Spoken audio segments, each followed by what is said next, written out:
Hey guys, it is Wednesday here in West Virginia, and today we are going to crack open a Suburban from Greenlight and do a wheel swap on it. I finally buckled down and bought one of these square body Suburbans from Greenlight. I had the opportunity a couple times before when I was on the road going to other towns for doctor appointments. I had seen them and I passed it up, and I just decided, what the heck, I'll go ahead and buy one. So I got this one. This isn't the exact one I wanted. I wanted the one from All Terrain series, the black one with the red insert. And then the Hitch and Tow series one is cool, the one that comes with the boat. I may try to locate both of those eventually, but this one, the price was good. I think it was only like $6-7, something like that. And it was at the same place I ordered the other square bodies from that we unboxed over the weekend. So the shipping was basically free, so I couldn't pass it up. So this is the 81 Chevy Suburban Silverado based on the square body platform, and it is from the Vintage Ad Cars by Greenlight. As you can see, this is the original ad from 1981. No ordinary wagon has its capacity to do the job. New Chevy Suburban. So they're gigantic SUV. So one thing I was worried about with these guys, they looked a little bit narrow when I was looking at them in the package and stuff, and maybe it was because the one I had seen in person at the one indoor flea market, I think antique mall. Yeah, it's an antique mall. So anyways, when I seen it, it was the Hitch and Tow set and had the boat and trailer, and I guess the way it was packaged and being with the boat and trailer, it kind of gave it that illusion of being smaller than what it really was. But I've had this guy out of the pack already, and it actually sizes up good with the GMC Jimmy from Greenlight, also the Auto World square body short box pickup, and their crew cab dualies. So it just fits in pretty good. So I will be getting more of these if the price is right and I can find them. I just want to get the stock looking ones, none of the police ones or any of the special pop culture things Greenlight has going on. Not much into that. As I mentioned, the Hitch and Tow one and the all-terrain black and red one would be cool to get my hands on. So on the back side, it just gives you that pic of the ad again, and it tells you what was in this lineup. This was, what series was this? It's a recent one, I believe. Vintage Ad Cars.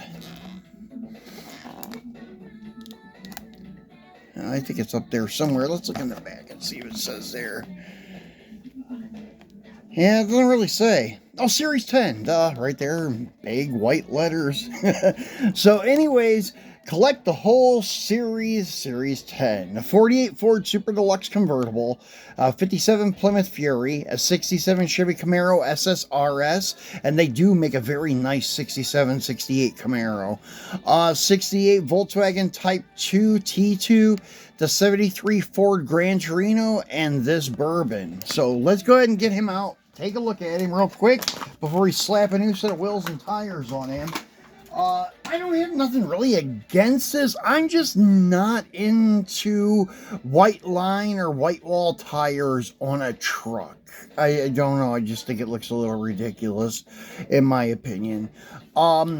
The white letters are fine, but the white wall, not so much into it. As you can see, grill is okay. The detail and stuff. You have the lights detailed a little and the bow tie detailed a little.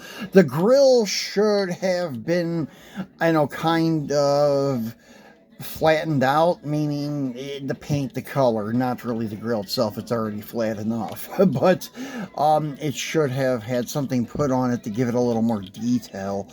The hood looks like it's cut out, but as far as I know, it does not open. I tried hard to get it to open, and it will not budge. And then the silver paint with the red rocker two-tone style isn't bad. I prefer the ones that have the insert two-tone, like the pickups usually have, but the Bourbons and the Jimmys and Blazers, they had it too, but the pickups are more commonly known for it. And then flipping it around, the back looks good with the taillight detail and your tailgate handle and such. Bumper is a separate piece, chrome bumpers, the gas door detail, and then your emblems on the fender legs looks good. Undercarriage looks pretty good. It has a ladder frame detail and the bottom of the transmission and motor, and this is supposedly a four-wheel drive. Without a lift kit on it, obviously, because you can see it has a transfer case, the front differential, and your drive shafts, the rear differential, single exhaust exiting on the driver's side, gas tank detail, so the undercarriage is pretty nice. So what we're going to do with this one, I don't have a lot of wheels and tires to choose from at the moment that are big enough for this guy. I tried looking at some, I'll show you. This 5-spoke style I really like. I was going to put these on it for a while, but the diameter is a little bit too small, especially on the front. The way the truck sets, it would have just been a little bit too high to have these wheels and tires on it. If it would have been lowered, have a lower stance to it, then they would have been okay. But the center line where the tire hub is and what we go through, it would be way too short in the front, in my opinion. And the back would have probably filled in decently, but the front wouldn't have done so well. That's the problem with the staggered sets. Sometimes they don't work on every vehicle. They work great on that wagon, though.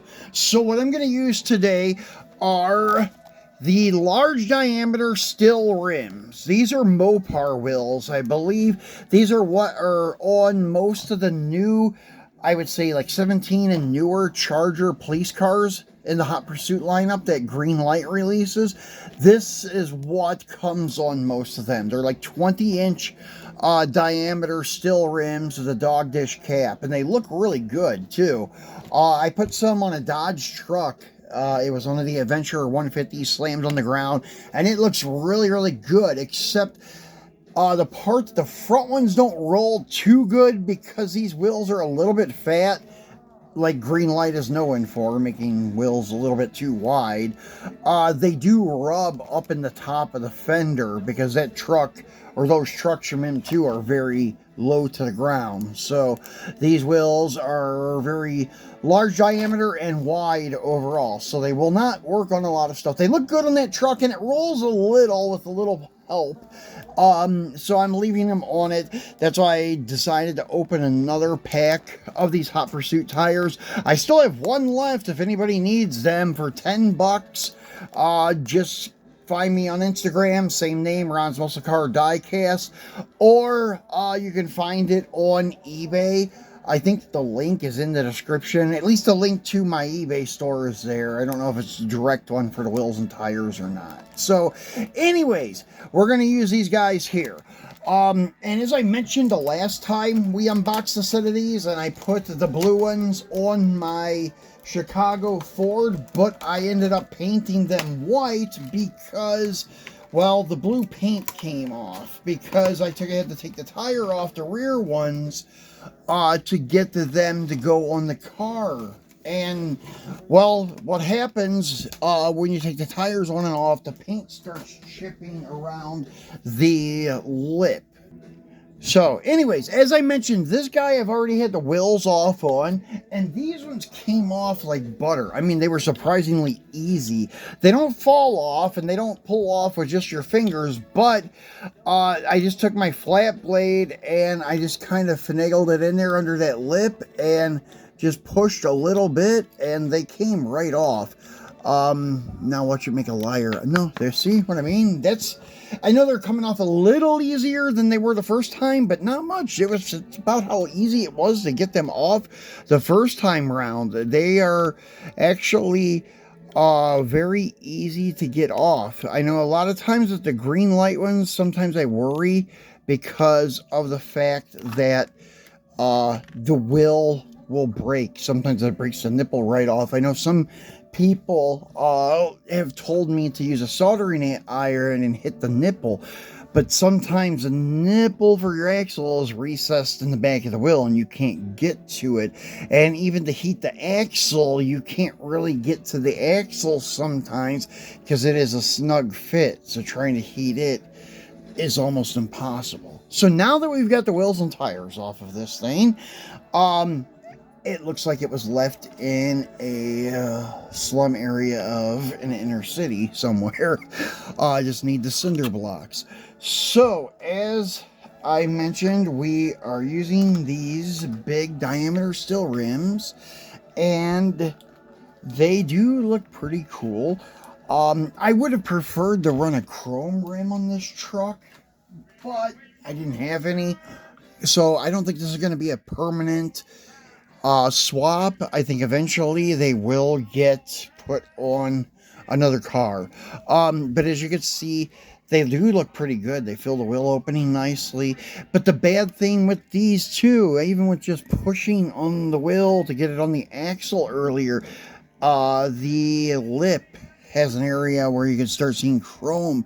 They should have made these in a like a black plastic. That way they wouldn't have pilled or rubbed off and such. So basically with the second one, all you do is look for the nipple there and then slide it on, and voila, you have the fronts on, and then the rear. And what I do to get it started, sometimes they're a little bit tough, especially with barbed ends. These have no barbed end. They just have like a smooth end, as you can see there.